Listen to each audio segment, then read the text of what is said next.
سلام، با یه آموزش دیگه اومدم. این بار با یه کلاه کجا شروع شد، از کجا بافته شدی که اصلا نه درزی داره نه چیزی، اصلا خیلی خفن باحال که حالا آموزشش رو ممکنه جای دیگه هم دیده باشین، ولی توی این ویدیو قرار من در مورد نحوه سایز بندی که اصلا چطوری به آسونی بتونیم سایزهای مختلف این کلاه رو اجرا کنیم کامل مفصل براتون توضیح دادم.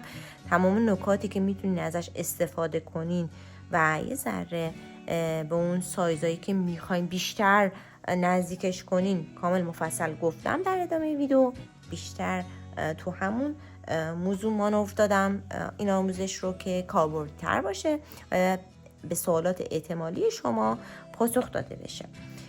اگه به این سبک ویدیو علاقه دارین و هنوز کانال منو سابسکرایب نکردین، خوشحال میشم که کانال منو سابسکرایب کنین تا از ویدیوهای بعدی جا نمونی. زنگوله پیجم روشن کنین که جز اولین کسایی باشین که به این آموزش‌ها دسترسی دارید. خوشحال میشم که نظراتتونم بدونم و در باره اگه انتقادی چیزی پیشنهادی دارین به هم بگین که ویدیوهای بعدی رو بتونم بهتر و کاربردتر کنم. حالا در مورد این کلاه مفصل توضیح دادم در ادامه و شما شاهد بافت جذاب این کلاه ناناز هستید که هم مردونه هم زنونه هم بچگونه میتونه ازش استفاده کنه. خلاص کاربردهای خیلی زیادی داره. میتونید یه منگوله بذارین اینجا گوگل تر بشه. کیسانی کلاه واقعا عالیه، یه چیز کلا خفن در انتظارتونه. امیدوارم که تا انتهای این ویدیو به تمام سوالاتتون برسین، براتون کاربردی باشه. بریم که ببینیم چطور باید بافته بشه. خب بچه ها، نخی که حالا من واسه این بافت در نظر گرفتم آلیس کتان گلده. خب من خواستم که بافتم میذاره یه دستر باشه. شما هر نخ پشمی یا کتان دیگه هم میتونین استفاده کنین بر اساس نیازتون، بر اساس چیزی که مد نظرتون هست. ولی فقط در نظر داشته باشین قلابی که میخواین استفاده کنین یک سایز بزرگتر باشه از چیزی که همیشه میبافین و چون باعث میشه که بافتتون کیسانتر باشه و کشش بهتری رو به کار بده. من برای این نخ دارم از قلاب 3.5 میل استفاده میکنم. حالت عادی همیشه از 2.5 استفاده میکردم، اما برای این بافت میخوام از 3.5 استفاده کنم. من یه نمونه بافت نیمه از قبل بافتم که یه سری توضیحات رو همین کار بدم، این میره کنار. اما برای شروع کار قرار از همین نخ با هم دیگه یه نمونه اولیه بافت رو داشته باشیم که ببینیم اصلا به چه صورتی باید این بافت اجرا بشه. بعد که توضیحات اولیه کار داده شد میریم سراغ همین کار و ادامه بافتش رو با هم میبینیم که به چه شکلی باید بشه. خب همینطور که میبینیم این بافت کلاهمون برخلاف کلاههای دیگه از قسمت سر یا از قسمت پایین شروع نمیشه، بلکه از قسمت پهنای کار قرار اجرا بشه و ما به صورت پهنا کامل دور تا دور کار رو قراره ببافیم. چیزی هم که من بافتم برای دور سر 54 تا 58 مناسبه. برای دور سر 56 تا 58 مناسبه این اندازه و سایز بندی. حالا من برای شروع کار 48 زنجیره بافتم و تقسیم بندی رو از 14 تا مونده به انتهای زنجیره ها شروع کردم که به فرم دادن و شکل دادن به کار. یعنی این قسمت بافت ساده داره و این قسمت دیگه شروع میشه اون 14 تا زنجیره‌ای که فرم میده به کارمون. من 14 تا رو حالا بر اساس این در نظر گرفتم چون هر 2 تا دونه یک نوار بهمون میده و این بافت من متشکل شده از 7 تا نوار هست. ببینین 1 2 3 4 5 6 7 تا نوار و یک نوار بیسیک کامل، یعنی در مجموع 8 تا داریم. 7 تاش برای تعیین سایزمونه. شما اول باید یک نمونه کوچیک ببافین، ببینین که به فرض مثال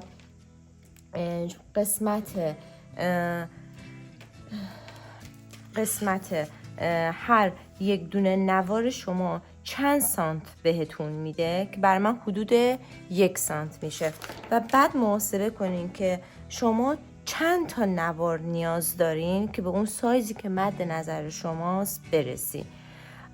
حالا من با 7 تا خواستم کار رو ادامه بدم، 14 تا دونه از انتها کنار گذاشتم و حالت دادم به کلاه و شروع کردم. و قد کلاه هم میشه چی؟ قد کامل این زنجیره میشه قد کلاه، یعنی هر تعداد زنجیره که بافین در نهایت میشه قد کلاه شما. شما یه نمونه کوچیک ببافین، قسمت هر نوارش رو حساب کنین که چند سانت بهتون میده، بعد تشخیص بدین که باید 14 تا بذارین، 16 تا بذارین، 12 تا بذارین که بعد بتونین بر اساس اون سایز کلاهتون رو به دست برین، چون هر نخ با هر نخ دیگه‌ای متفاوته سایزی که میده و هر دستبافت هم با دستبافت دیگه‌ای متفاوته. ممکنه هر دونه من نیم سانت یک بافنده دیگه‌ای باشه، برای من 1 سانت باشه، من دستم آزادتر بگیرم، بافنده دیگه دستشو سفت‌تر بگیره و همینها باعث ایجاد تفاوت میشه. پس من الزاماً تعداد دونه هایی که بهتون میگم و قد کاری که بهتون میگم ممکنه توی بافت شما اصلا یک سایز و یک اندازه دیگه رو بهتون بده. پس حتما چک کنین با دستبافت خودتون، ببینین که هر یک نواری که شما در نهایت میبافین چه میزان بافتی بهتون میده، بر اساس همون تعیین کنین که به چند تا نوار احتیاج دارین. یا اصلا میتونین یک قسمت اولیه کار رو ببافین، ببینین چند سانت میشه، بعد تعیین کنین که اصلا به چند تا از این نوارها احتیاج دارین. ببینین همونجور که من حالا نمیخوام بافت رو سورپرایز براتون در نظر داشته باشم، از هم اول کار ببینیم که بعد اصلا داریم چی کار میکنیم. ببینین هر یک دسته هفتایی که بافته میشه خب یک اندازه رو بهتون میده. شما میتونین ببینین که به اون اندازه‌ای که میخواین چند تا از این نوارها احتیاجه. من الان 1 2 3 4 5 6 تا نوار بافتم و 6 تا نوار هفتایی بافتم و این بافت من به اون چیزی که میخواستم رسید. شما هم میتونین این کار رو کنین، یا دونه ها رو بر اساس چیزی که میخواین بچینین، یا کامل یک بافت نیمه رو ببافین، ببینین چند سانت بهتون میده، بعد براش در نظر بگیرین که چند تا براش از این حالت خطیا بندازیم و یه دسته چند تایی باشه، میتونه 5 تایی باشه، میتونه 6 تایی باشه، بر اساس پس اون چی اولیه‌ای که اون بیس اولیه‌ای که شما در نظر میگیرین، این دونه ها رو هم میتونین به سایزی که میخواین نزدیک کنین.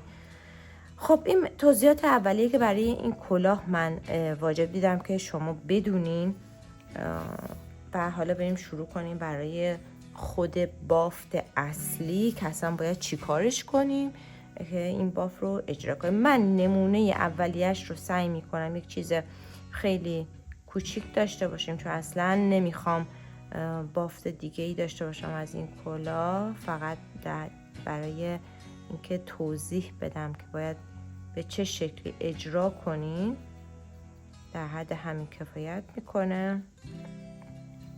خب یک چنین اندازه رو من در نظر گرفتم، یک زنجیره میزنم برای شروع کار. من حالا پشت کار رو در نظر میگیرم و این دونه‌ای که دقیق زوم بشه روی همین. خب ببینین من یک زنجیره دیگه مازاد گرفتم و توی این از پشت زنجیره توی این دونه یک پای کوتاه میبافم. ببینین به این شکل زنجیره رو میگیرم، توی این یه پای کوتاه، زنجیره، یک پای کوتاه، این زنجیره، یک پای کوتاه. من پای کوتاه ها رو بافتم، رسیدم به این قسمتی که حالا باید تعداد دونه ها رو مشخص کنیم. به تعداد زوج زنجیره میذاریم بمونه و وقتی که رسیدیم به قسمت تعویض رج میایین چیکار میکنین؟ آخرین پای کوتاهی رو که میبافین یک دونه شلال روی نوار پایینی میگیرین. شلال رو زدم یک زنجیره میبافم، میگردونم توی دونه بعدی روی دونه خارجی کار. ببینین به این شکل دونه خارجی. ببینین اولی که مال این زنجیره میشه، نه، دومی روی این من مجدد چیکار میکنم؟ پای کوتاه میزنم توی لوپ خارجی، میام پای کوتاه میبافم.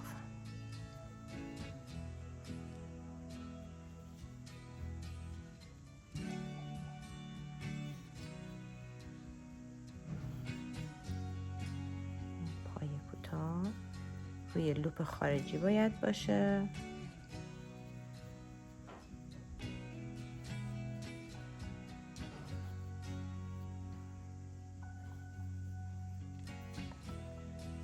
خب وقتی که دوباره به نقطه شروع رسیدیم، روی آخرین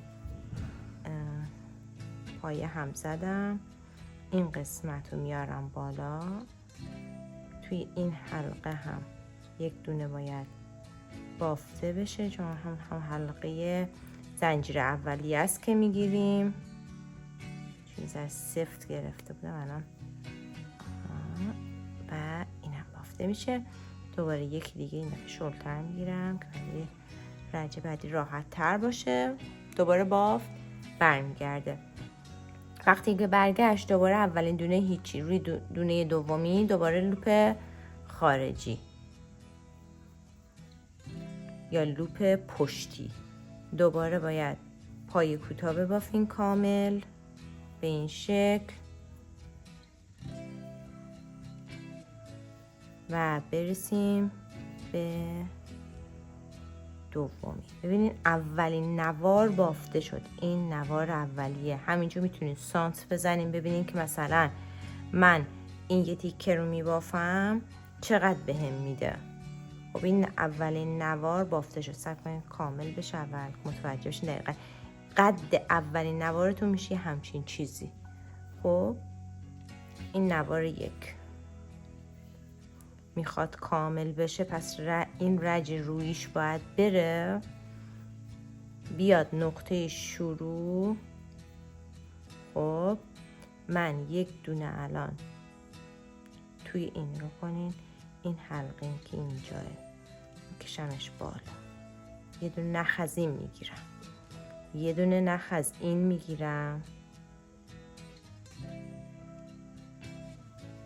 از نوار قبلیش ببینین یه حلقه‌ای که این قسمت بودو کشیدم، از این نخ گرفتم و از روی این نوارم روی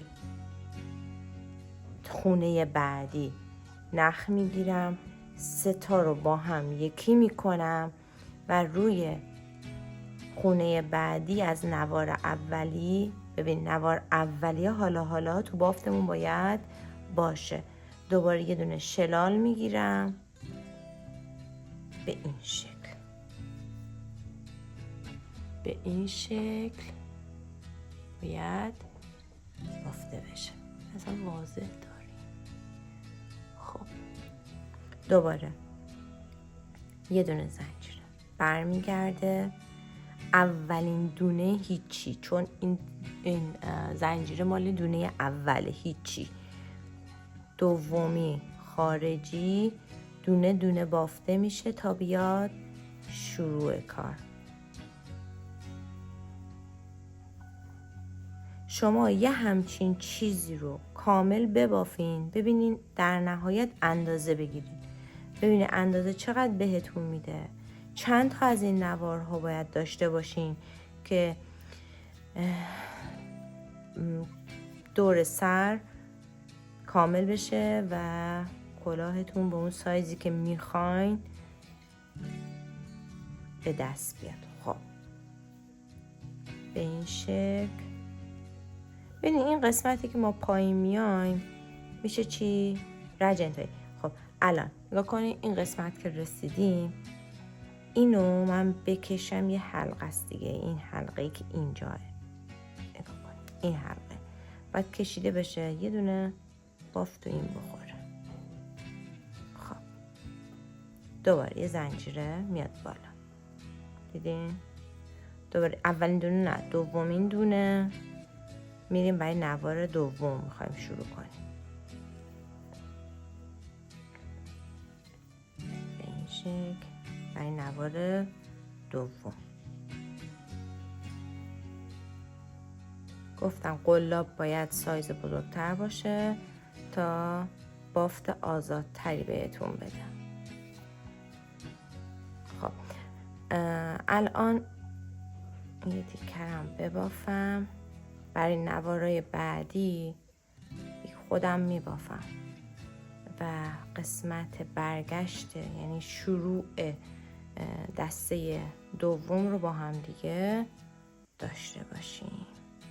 ببینیم اصلا باید بافت دوباره به چه شکلی باشه، کدوم میشه نوار اولیه‌مون. و خب رسیدیم به این قسمت، دونه آخر. این حلقه‌ای که اینجاه، از این یه نخ میگیرم، از رو این یه نخ میگیرم با هم و یه دونم روی خود نوار شلال میبافم.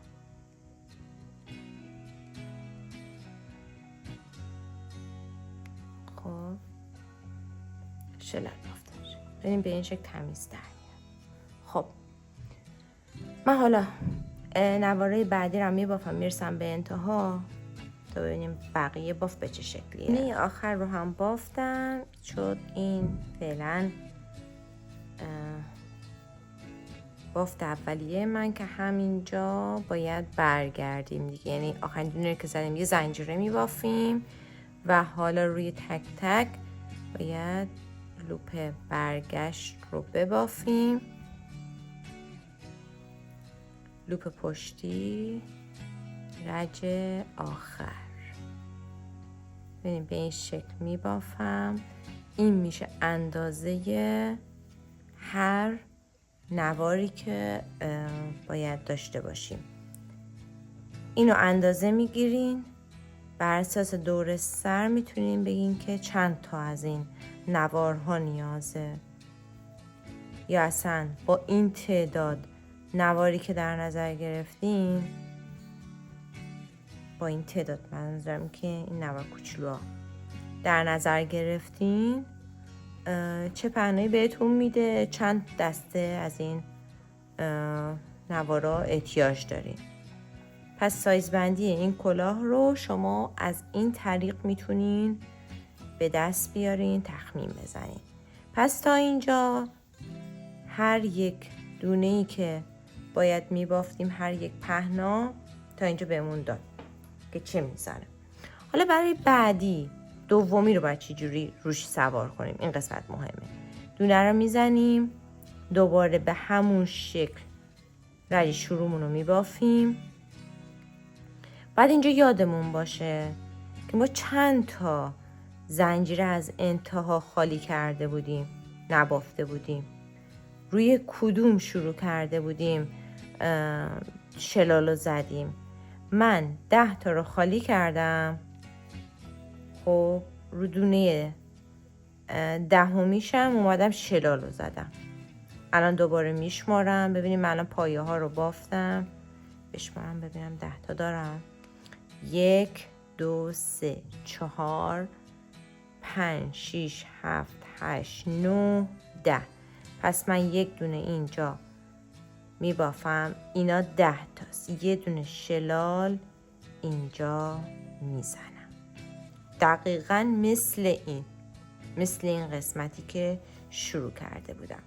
حالا دوباره میام چیکار میکنم؟ پایم زنجیرمو میبافم و همون کار رو ادامه میدم.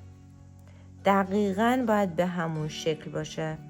پس الان نوار شروع ما که همه این رجایی که میبافیم روش باید فیکس بشه، کدومه؟ این رج آخری که بافته بودیم. خب تمام اینا باید روش فیکس بشه. الان این قسمت رو ما برمیگردیم. بچه امروز جمعه است، من دارم فیلم ضبط میکنم، و به شدت ساختمون شلوغه، نمیدونم خیلی در رفت و اومدن. عذرخواهی میکنم بابت سر و صدای پس زمینه، امیدوارم زیاد توی ویدیو ضبط نشده باشه این سر صداها که اذیت بشید. و به این شکل رج بعدی هم میاد روش و همینطور شروع میکنین به بافت مراحل بعدیش.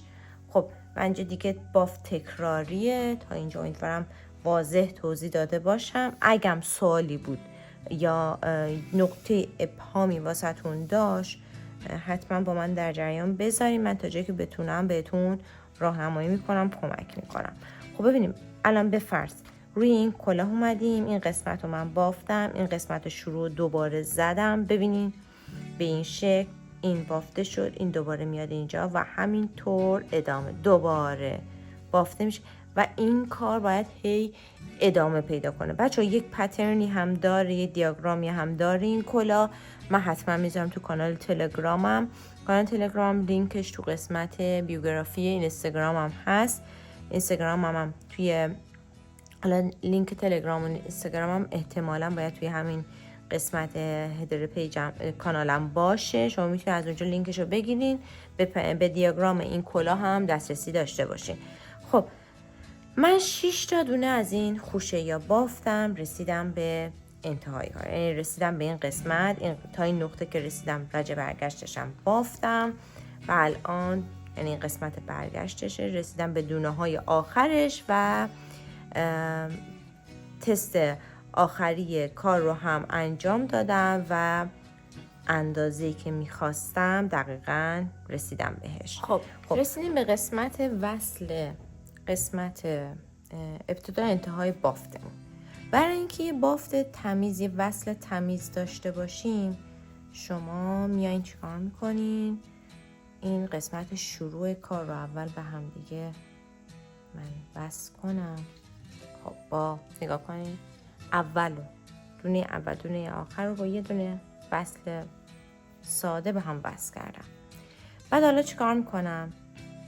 به اینجا دقت کنید، دونه خارجی این با دونه خارجی این سمت هر کدوم به این شکل میگیرم. خارجی این با خارجی که میگم یعنی این لوپ اولیه که کنار شماست، نه لوپ دومی که اون سمته. خب میگیرم شلا، یه نخ از اینجا میگیرم، یه نخ از دونه روبرویش میگیرم، هر دوتام لوپ خارجی. یعنی چی؟ این لوپ نه این لوپ نه این. خب پس چی شد؟ این و این شلال میگیرم، اینو تا انتها میبافم که ویدئوم طولانی نشه، بعد دوباره میام بهتون نشون میدم. بچه رسیدیم به این قسمت دیگه. از این به بعد خدای من ببین اصلا با حال بخار نرم بخوره این قسمت برجستگیش هم کامل محو میشه دیگه. بعد الان اینجا رو بچینم، یه سوزن بردارم و دیگه بافت و تر و تمیز این تو. خب رسیدیم به این قسمت که دیگه باید اینجا خوشگل. خب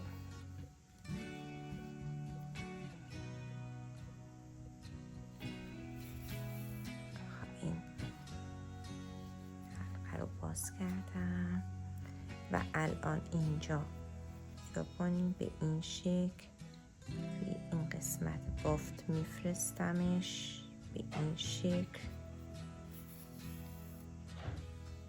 که دیگه این قسمت مرکز کار هم کامل خوشگل یه دست در بیاد به این شکل.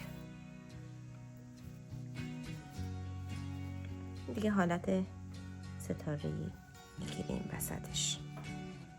خب بچه ها من واقعا منتظر کامنتاتونم، منتظر پیاماتونم، ببینم که اصلا از آموزش ها خوشتون میاد، از نحوه آموزش راضی هستین، فیدبک به هم بدین، ببینم که همین روند رو ادامه بدم یا تغییری باید داشته باشه ویدیوها.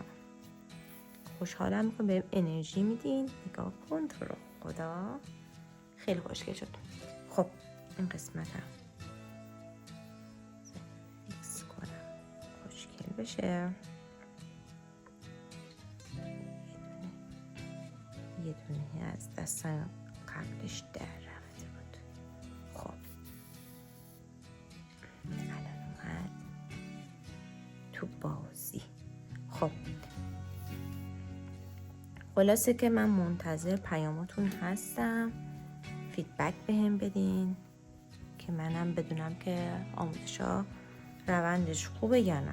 خب این از کلاه، ببینین نه درز داره نه هیچی. این قسمت هم که یه بخار نرم بخوره کامل چی میشه، این کنین پشت کاره که اصلا خودشون نشون نمیداد و اینم روی کار تمیز. البته این پشت رو نداره این کلاه و تمام. این از کلاه جذابمون. امیدوارم که از این ویدیوم خوشتون اومده باشه، سوالاتتون رو به جوابش رسیده باشین. اگه سوالی چیزی هم بود حتما با من در میون بذارین. این الان اندازه سر خودمه، احساس میکنم اندازه سر دخترم هم هست چون کشسانی داره. ببینین قشنگ کش میاد و هرچی نختون کشسانتر باشه، قلابتون بزرگتر باشه، کشسانی کارتون هم بیشتره. سعی میکنم کلاهای قشنگتر و جذابتر دیگه هم به کانال اضافه کنم و براشون در نهایت یک پلیلیست جذاب داشته باشیم. پس با من همراه باشید. اگه کانال سابسکرایب نکردی حتما سابسکرایب کنین که ویدیوهای بعدی رو از دست ندین. تا ویدیوهای بعدی، خدا نگهدار.